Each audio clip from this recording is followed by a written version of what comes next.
Halo para story lovers semuanya dimanapun kalian berada. Tentu tidak asing dengan gambar rempah-rempah yang ditampilkan. Kalian pasti sering melihatnya di dapur milik ibu kalian kan? Tetapi tahukah kalian jika ternyata rempah-rempah yang terkesan tidak berharga itu justru merupakan bahan-bahan yang sangat berharga bagi orang Eropa?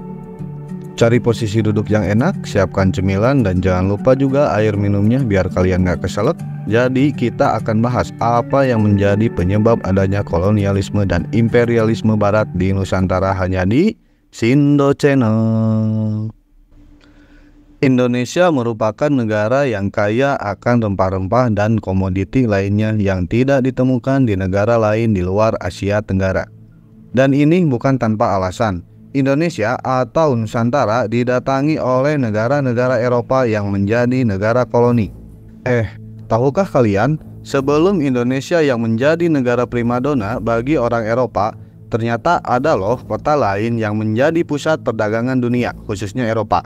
Kota apa sih itu? Yaps, benar, Konstantinopel. Konstantinopel merupakan ibu kota Kekaisaran Romawi Timur. Konstantinopel juga merupakan pelabuhan transit perdagangan antara Asia dan Eropa.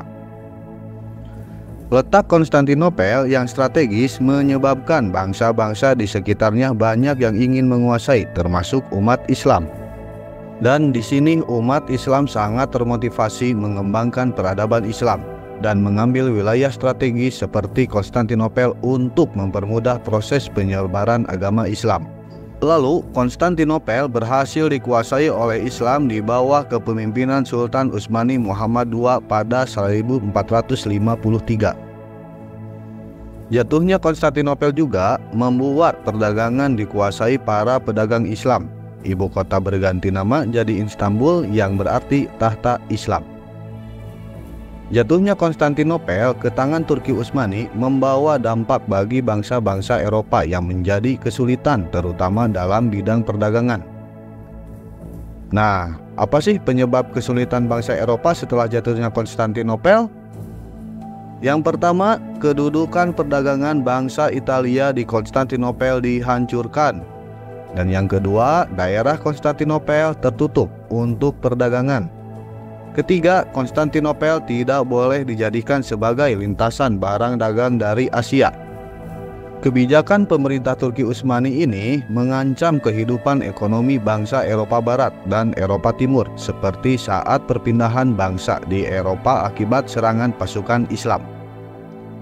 Dampak yang timbul karena kota Konstantinopel direbut oleh orang Islam mengakibatkan para pedagang Eropa hilang arah. Mau tidak mau, mereka harus mencari wilayah baru untuk dijadikan tempat mereka berdagang dan berkoloni. Bangsa Eropa mengupgrade diri mereka dengan ilmu pengetahuan, navigasi, sampai akhirnya ditemukan kompas yang membantu mereka ketika melaksanakan pelayaran. Penjelajahan samudera bertujuan untuk menemukan dunia baru dan menguasainya dari sisi ekonomi, politik, dan agama. Dunia baru yang dimaksud adalah wilayah atau bagian dunia di sebelah timur Eropa. Daerah timur ini dikenal sebagai penghasil rempah-rempah.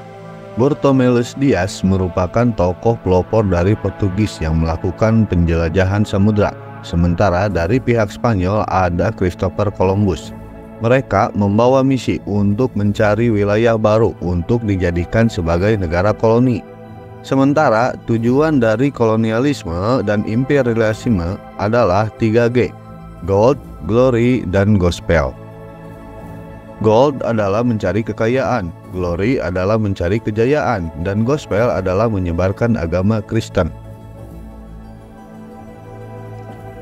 Lalu, kira-kira apa sih yang menjadi penyebab dipilihnya Indonesia menjadi salah satu tempat tujuan dari kolonialisme dan imperialisme di Nusantara? Jika diibaratkan bunga yang sangat indah yang banyak dihinggapi oleh lebah-lebah yang mencari madu, keindahannya membuat para pelaut dari Eropa bersedia untuk mengarungi samudra demi mewujudkan cita-citanya dalam mencapai kekayaan, kejayaan, dan penyebaran agama. Portugis sampai membutuhkan waktu hingga puluhan tahun untuk sampai ke Nusantara. Perjalanannya pun mengalami banyak kendala seperti kehabisan bahan makanan hingga badai yang mengakibatkan mereka tidak sampai atau bahkan harus kembali memutar balik ke tempat asal. Ada fakta menarik. Ada seorang pelaut yang bernama Amerigo Vespucci tersesat ke sebuah daratan yang dia kira India. Ternyata daerah yang dia singgahi bukanlah India, melainkan wilayah yang belum berpenghuni dan belum memiliki nama. Oleh karena itu, dataran tersebut diberi nama benua Amerika yang diambil dari nama Amerigo. Jadi, Amerika bukan pertama kali disinggahi oleh Christopher Columbus, melainkan oleh Amerigo Vespucci. Peristiwa yang terjadi pada Amerigo hanya satu dari sekian banyak peristiwa yang terjadi pada para pelaut dari Portugis dan Spanyol. Mereka melakukan pelayaran dan membuat peta baru dunia melalui pelayaran. Sehingga tidak heran jika pelayaran memakan waktu hingga puluhan tahun lamanya. Ditambah di tahun itu belum ada Google Maps yang bisa membantu menunjukkan arah. Portugis dan Spanyol adalah dua bangsa Eropa yang menjadi pelopor penjelajahan samudra. Karena sempat terjadi perseteruan antara dua negara, lahirlah Perjanjian Tordesillas pada 7 Juni 1494. Lewat perjanjian tersebut, Portugis dan Spanyol sepakat membagi dunia menjadi dua bagian dengan garis demarkasi atau khayal yang membentang dari kutub utara ke kutub selatan. Daerah di sisi barat garis adalah kekuasaan Spanyol, sementara Portugis di sisi timur.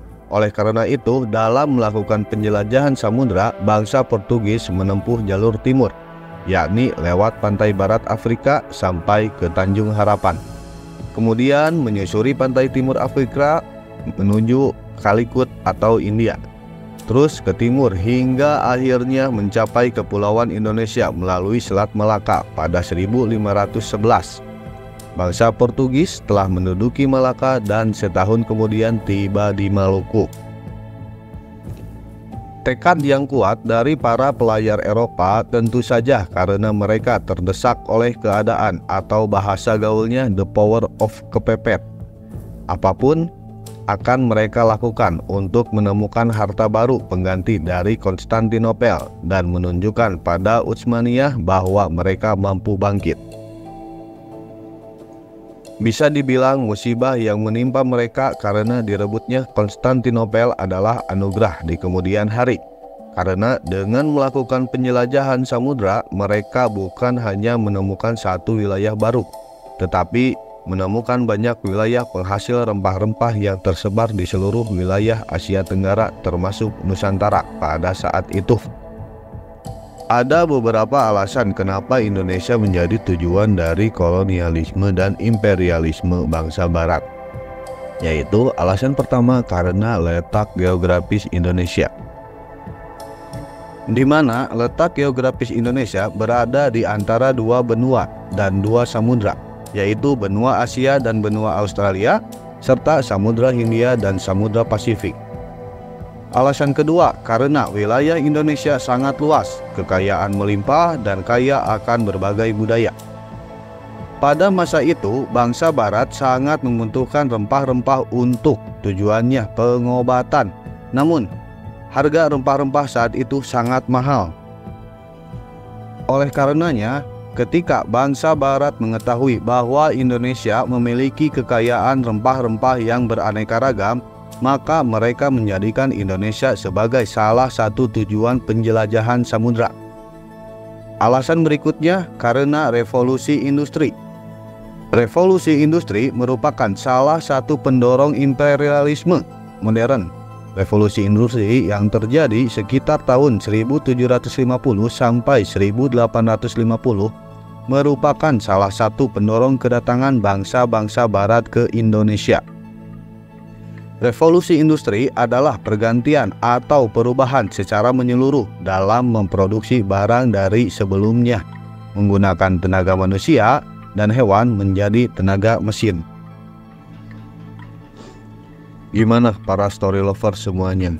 Jadi penjajahan yang terjadi di Indonesia itu tidak terlepas dari penguasaan wilayah Konstantinopel oleh orang Islam pada tahun 1453. Hal tersebut akhirnya mengakibatkan perkembangan ilmu pengetahuan di Eropa, khususnya di bidang navigasi. Kemudian hal tersebut memicu lahirnya penjelajahan samudra yang dipelopori oleh bangsa Portugis dan Spanyol. Oke para story lovers, barangkali jika ada yang mau menambahkan atau bertanya tentang video tadi, silahkan ketik di komentar ya. Kita akan berbagi ilmu di sana. Jangan lupa like, komen, dan subscribe ya. Saya undur diri, sampai ketemu lagi di video selanjutnya. Bye.